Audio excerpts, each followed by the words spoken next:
Numa entrevista, normalmente quem pergunta é o jornalista. Mas o Samuel inverteu a lógica, olhou bem para mim e perguntou: "Você já passou fome?" A publicação foi feita nas redes sociais pela nossa colega aqui da Record TV, a jornalista Ana Paula Pedrosa. A reflexão foi feita depois que ela conversou com o Samuel. A dura realidade é: você já passou fome? Então, eu já, então eu sei o que é. Então é muito dolorido. Então você não quer ver uma criança passar fome, não. Jamais, de modo nenhum. E tem muita gente passando fome. Fome. Está mais difícil colocar comida na mesa? Está sim. As medidas necessárias para combater a disseminação do coronavírus acertaram em cheio a economia. Empresários e comerciantes tiveram que fechar as portas, deixaram de faturar, demitiram. Foi o que aconteceu com o Samuel. Fugação durante 10 anos. Aí veio a pandemia agora aí. Aí meu patrão da empresa que eu trabalhei por muito tempo teve que me dispensar. Porque ele já tinha feito um acordo comigo antes, acertou comigo no início do ano passado. Aí me segurou ainda por mais um tempo.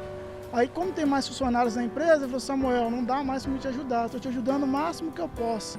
Aí eu entendi. Aí eu saí atrás de emprego, procurei emprego, encontrei emprego. Mas com uma semana depois mandou fechar tudo de novo, eu fiquei desempregado. Para Samuel, sobrou apenas o trabalho, que antes era um bico. Ele faz entregas de comida para este restaurante que fica na Savassi, região nobre da capital mineira. Sai de Vespasiano, na região metropolitana, pedala 30 quilômetros e gasta 2 horas e meia para vir para o trabalho e mais 2 horas e meia para voltar para casa. O trajeto é feito nesta bicicleta que ele ganhou dos amigos e que está ficando desse jeito, porque falta dinheiro para manutenção. Você dá manutenção ou come? Eu prefiro comer, né? Porque bicicleta até quando não dá, você empurra. Quantas vezes já fui empurrando para casa que quebrou? A renda, que chegava a R$ 2.500 por mês, caiu para R$ 150 por semana. E desde que a pandemia deu um golpe no orçamento do Samuel, a vida financeira da família tem sido uma operação de subtração. Eu tenho que escolher se eu como ou se eu pago aluguel, se eu junto para pagar o aluguel, entendeu? Para sustentar os 3 filhos e a esposa com R$ 600 por mês, é preciso ser um especialista em estratégia. Eu tenho que comprar gás que dá para 2 meses, aí eu junto dinheiro, dessa semana aqui eu guardo para comprar o gás.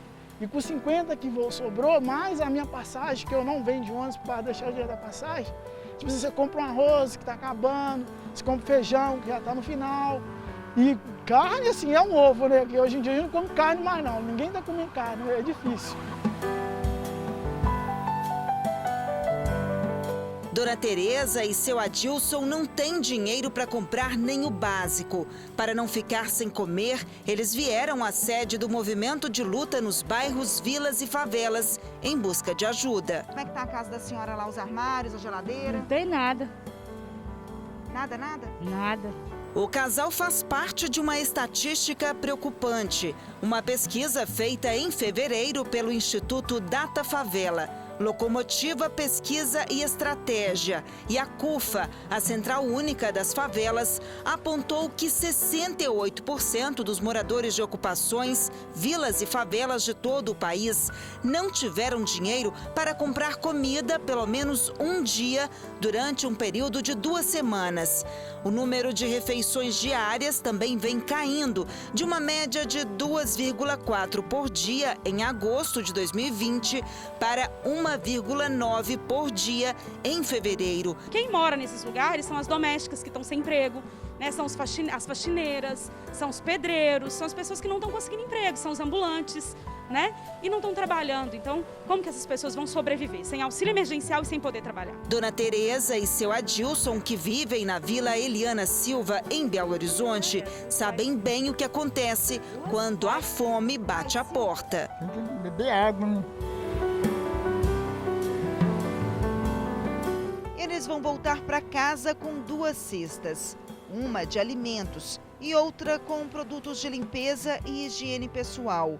Elas são montadas por voluntários que não medem esforços para ajudar o próximo.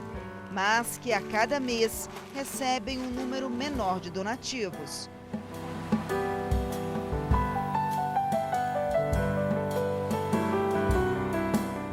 Mais de 4.270 famílias de cerca de 10 comunidades de BH e da região metropolitana estão cadastradas no movimento, mas apenas 20% delas estão recebendo as cestas. Isso porque houve uma queda de mais de 50% nas doações desde o início da pandemia. Até os kits que eram preparados especialmente para as crianças estão em falta. A gente fazia um atendimento específico para as crianças, pensando que elas não estão na escola, estão ficando em casa. E aí tinha leite em pó, né? Tinha gelatina, tinha massa para fazer um bolo ou uma farinha de trigo, fralda. E aí hoje a gente não consegue fazer isso. O máximo que a gente consegue ajudar é com leite em pó quando tem. O mesmo drama é vivido pelos voluntários do grupo Estação do Amor, que distribui café da manhã e almoço aos domingos na região central de Belo Horizonte. Mas o número de donativos também caiu e este armário já não fica cheio com tanta frequência. Eu quero acreditar que está difícil para todo mundo, porque a gente vê na nossa casa que às vezes fica difícil até para a gente, então, né? Mas por isso que a gente está pedindo, divulgando mais, pedindo mais, para ver se a gente consegue. O tamanho desta fila surpreendeu os voluntários. E o esforço não tem sido suficiente para matar a fome de tanta gente. A gente voltar para casa, a quantidade de gente que ficou sem almoço foi muito triste, porque a gente acha que a gente está levando muito, e a esperança que a gente tem é que sobre, né? E que a gente tem que ficar procurando em outros pontos da cidade. Então, quando no primeiro ponto a gente vai e ali a gente já não consegue atender as pessoas e escutar realmente o relato de alguns que era a primeira refeição que eles estavam tendo em alguns dias, isso é muito triste. As doações do grupo são direcionadas para quem vive nas ruas, mas os voluntários notam que outro perfil de pessoas também passou a buscar ajuda. A gente tem se deparado com famílias que têm saído de suas casas para conseguir alimento na rua, porque dentro de casa não tem. Muitos desempregados, sem o auxílio agora, então elas estão tendo essa procura, saindo de casa para ir na rua conseguir alimento. O grupo Hoje é Dia do Bem surgiu na pandemia com o objetivo de levar alimento aos moradores de rua. Aos poucos, as filas ficaram maiores. 500 refeições são distribuídas na madrugada, uma vez por semana. Sara e Mércia notam que muitas pessoas que têm um lar também já sofrem com a fome. Hoje eu vejo famílias inteiras na rua, pais, crianças, até mesmo morando na rua e atrás de doação para receber realmente esse alimento. Às vezes somente um alimento por um dia ou às vezes aguardando uma cesta básica mesmo. Momentos assim também servem de ensinamento para as crianças. Desde bem cedo, elas reconhecem a importância de fazer o bem. Com os pais ou responsáveis, integram o grupo e levam comida e acolhimento para quem não tem nenhum teto onde se abrigar. Tem que ajudar, né, eles, porque eles ficam na rua, não tem dinheiro para nada. Me sinto bem, porque eu estou ajudando alguma pessoa e eu posso transformar o mundo no futuro.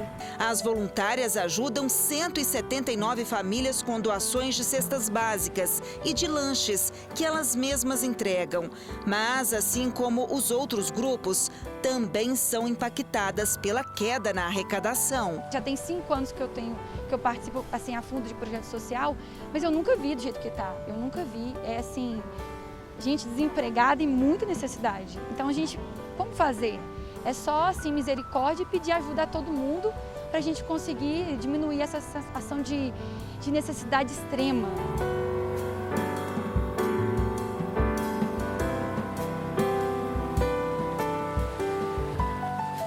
A pesquisa mostra ainda que 9 em cada 10 pessoas que vivem em comunidades espalhadas pelo país afora receberam algum tipo de doação durante a pandemia.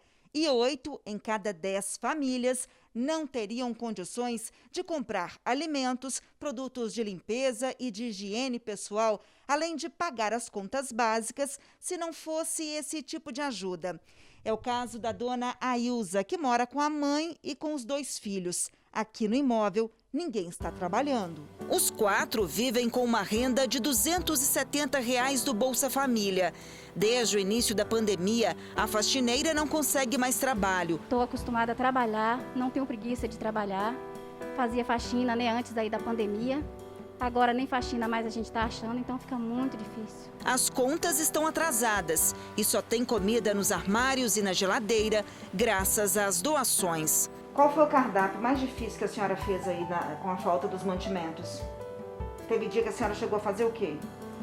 Aí só legumes, um ovo, que é o que mais come, é ovo. É o que sempre tem, é ovo.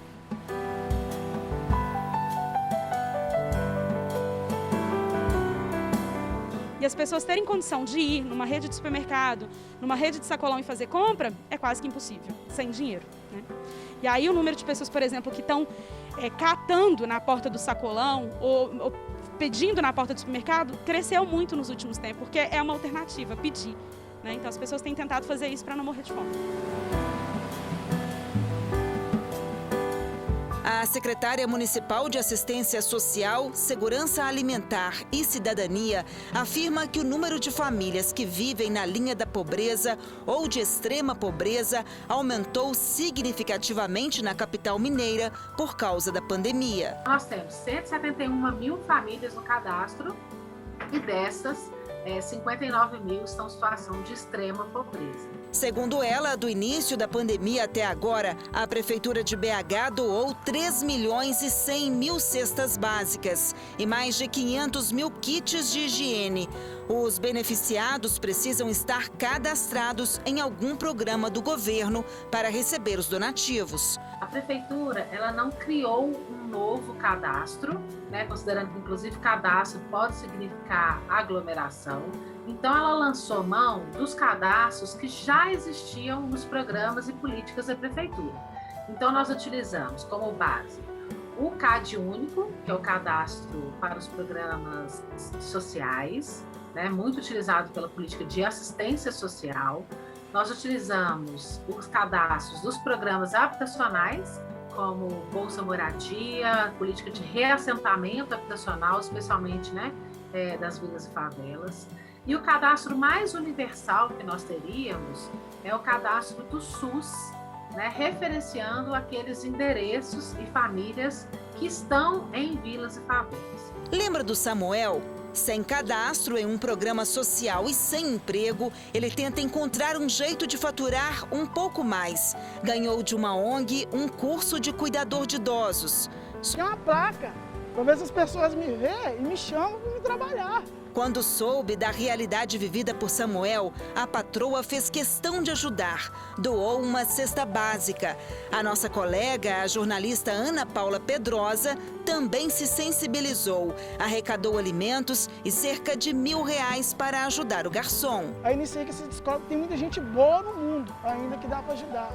Empatia é se colocar no lugar do outro, deixar de olhar para si mesmo e se interessar pelo próximo.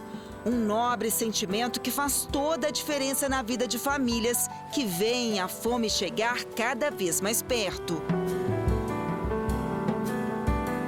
Então hoje a senhora vai ter o que fazer para o almoço? Tem, graças a Deus. E agora o cardápio vai ser o quê?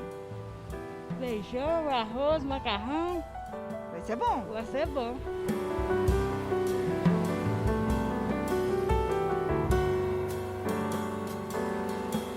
E agradeço também as pessoas que estão doando aí, porque tem ajudado muita gente.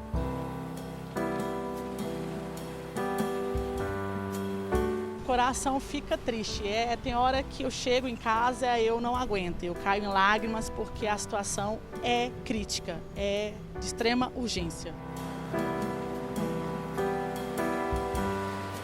As pessoas estão se colocando numa situação de risco, colocando as suas famílias em uma situação de risco para não morrer de fome. Hoje elas têm que escolher. Ou eu corro o risco de ser contaminado e morrer de Covid, porque a gente sabe que os hospitais estão com mais de 100% dos leitos ocupados, ou elas vão ficar em casa e correr o risco de morrer de fome.